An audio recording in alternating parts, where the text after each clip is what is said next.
Let's read this question. So this question says, for a right-handed coordinate system, positive x-axis is towards the right of you and positive z-axis is upward, then the positive y-axis will be okay. Positive y-axis आपको यहाँ पर बता रहा है। Alright, चलिए बच्चों अब हम इस क्वेश्चन को स्टार्ट करते हैं। देखिए बच्चों, इस क्वेश्चन का की कॉन्सेप्ट आप क्या लिख सकते हैं, the key concept of this question. इस क्वेश्चन में देखिए आपको राइट हैंड कोऑर्डिनेट सिस्टम बताना है। ओके, तो इस क्वेश्चन का की कॉन्सेप्ट आप क्या लिख सकते हैं, देखिए right handed coordinate system. Okay, क्या लिख सकते हैं, right handed coordinate system, coordinate system. Okay, this is the key concept of question. Okay, तो देखिए बच्चों, जो भी आपका क्या होता है, आपका कोऑर्डिनेट सिस्टम होता है। ओके, यहाँ पर हम देखिए किसकी बात कर रहे हैं, यहाँ पर हम कार्टेशियन कोऑर्डिनेट सिस्टम की बात कर रहे हैं। ओके, और कार्टेशियन कोऑर्डिनेट सिस्टम आपका राइट हैंडेड कोऑर्डिनेट सिस्टम होता है। ओके, तो देखिए कार्टेशियन कोऑर्डिनेट सिस्टम की क्या प्रॉपर्टीज होती है, देखिए एक तो देखिए हमें पता होता है कि जितने भी आपके वेक्टर्स होते हैं, देखिए आई जे के हम क्या करते हैं, देखिए इस तरीके से उसको रिप्रेजेंट करते हैं। ओके, ये आपका मान लीजिए क्या, this is our x axis, ये क्या आपका एक्स एक्सिस है। ओके, और ये एक्सिस क्या आपका, ये आपका वाई एक्सिस है। ओके, तो this will be our Z axis, ये क्या होगा आपका जेड एक्सिस होगा। ओके, तो देखिए बच्चों, यहाँ पर हम क्या बता सकते हैं कि देखिए एक्स कैप हमें देखिए कौन सी प्रॉपर्टी यूज करनी पड़ती है, हमें पता होता है देखिए आई वेक्टर क्रॉस जे वेक्टर, ये किसके इक्वल होगा, ये आपका के कैप के अलग होगा। ओके, ये हम बता सकते हैं। ओके, और क्या लिख सकते हैं बच्चों, ऐसे जे वेक्टर क्रॉस के वेक्टर, ये किसके इक्वल होगा, आपका आई कैप के इक्वल होगा। ओके, ये देखिए हम यहाँ पर से आई जे के, ओके, ये क्या आपके तीन आपके यूनिट वेक्टर है। ओके, तो आई क्रॉस जे करेंगे तो के कैप के इक्वल आता है, जे क्रॉस के करेंगे तो आई कैप के इक्वल आता है, के क्रॉस आई करेंगे तो आपका जे कैप के इक्वल आता है। ओके, तो इस चीज का क्या करना पड़ता है, हमें यहाँ पर ध्यान रखना पड़ता है व्हाइल हैविंग कोऑर्डिनेट सिस्टम। जब हम क्या करते हैं, कोऑर्डिनेट्स को रिप्रेजेंट करते हैं, तो इस चीज का हमें क्या करना पड़ेगा, यहाँ पर आपका ध्यान रखना पड़ता है। ओके, अब देखिए बच्चों, इसी कॉन्सेप्ट को लेकर हम इस क्वेश्चन को क्या करते हैं, सॉल्व करते हैं। ओके, राइट हैंड इसलिए बोलते हैं क्योंकि देखिए राइट हैंड थंब का यूज करें, देखिए आई क्रॉस जे करेंगे। ओके, तो देखिए आपका जो राइट हैंड है, राइट हैंड के देखिए फिंगर्स को आप ऐसे रख लीजिए, this are the fingers of the right hand. Okay, आप क्या कर लीजिए, इसको कर्ल कीजिए। ओके, कर्ल किस तरफ, वाई एक्सिस की तरफ इसको कर्ल करेंगे। तो देखिए आई क्रॉस जे जब हम कर रहे हैं या फिर एक्स क्रॉस वाई कर रहे हैं, तो आपका थंब देखिए राइट हैंड ले रहा है पहले तो। ओके, राइट हैंड का थंब देखिए किस साइड पर पॉइंट कर रहा है, thumb will point along Z direction, इसलिए हम क्या बोलते हैं, इसको राइट हैंडेड कोऑर्डिनेट सिस्टम बोलते हैं। ओके, तो इसलिए हम क्या बोलते हैं, राइट हैंड कोऑर्डिनेट सिस्टम।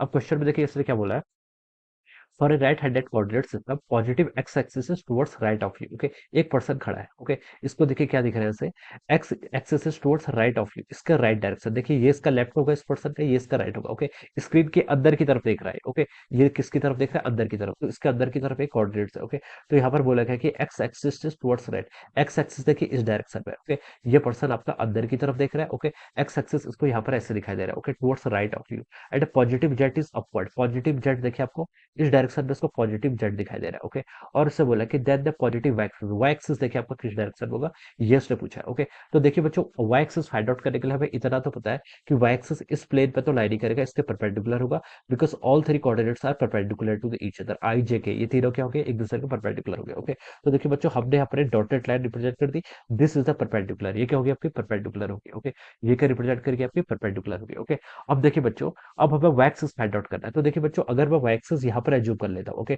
इन साइड पॉइंट को मैं अगर वाई एक्सिस बोल देता हूँ, तो देखिए अब मैं यहाँ पर से एक्स क्रॉस वाई करूंगा तो कितना आना चाहिए, देखिए एक्स कैप को क्रॉस वाई कैप करूंगा, यानी कि मैं एक्स क्रॉस वाई का क्या मतलब है, आई कैप क्रॉस जे कैप करूंगा तो कितना आना चाहिए, के की तरफ। ओके, तो देखिए बच्चों, अगर मैंने अपने फिंगर्स अगेन मैं क्या कर रहा हूँ, अपने राइट हैंड लिया, राइट हैंड के फिंगर्स को मैंने यहाँ पर रखे, इसको मैंने कर लिया किस डायरेक्शन है, वाई की तरफ। ओके, ये मान लीजिए मैंने वाई एज्यूम किया और इस डायरेक्शन मैंने कर लिया, तो आपका थंब देखिए किस डायरेक्शन पॉइंट कर रहा है, अप डायरेक्शन में, तो आप बोल सकते हैं देखिए एक्स क्रॉस वाई आपका जेड कैप के अलग पॉइंट कर रहा है, तो ये आपका क्या होगा, this will be the right choice, ये क्या हो जाएगी आपकी राइट चॉइस हो जाएगी। ओके, अगर आपने वाई देखे इस डायरेक्शन में कंसिडर किया होता है, इफ वाई कंसिडर को इस डायरेक्शन में किया जाता है and this is our x. Okay, तो देखिए बच्चों, अब हम एक्स क्रॉस वाई करेंगे या फिर आई कैप क्रॉस जे कैप करेंगे, तो देखिए जो हमारा थंब होगा वो किस डायरेक्शन पॉइंट कर रहा होगा, डाउनवर्ड, तब बोलेंगे कि this will be the Z axis, ये आपका जेड एक्सिस होगा। ओके, ये आपका जेड एक्सिस होता है, ना कि ये होता है। तो हम बता सकते हैं देखिए क्वेश्चन के अकॉर्डिंग हम चले, तो क्वेश्चन में देखिए हमें ये वाली चॉइस दी हुई थी, एक्स यहाँ पर है, जेड गिवन कर रखा था, तो वाई देखिए आपका आपका स्क्रीन के इनसाइड पॉइंट में होना चाहिए होगा।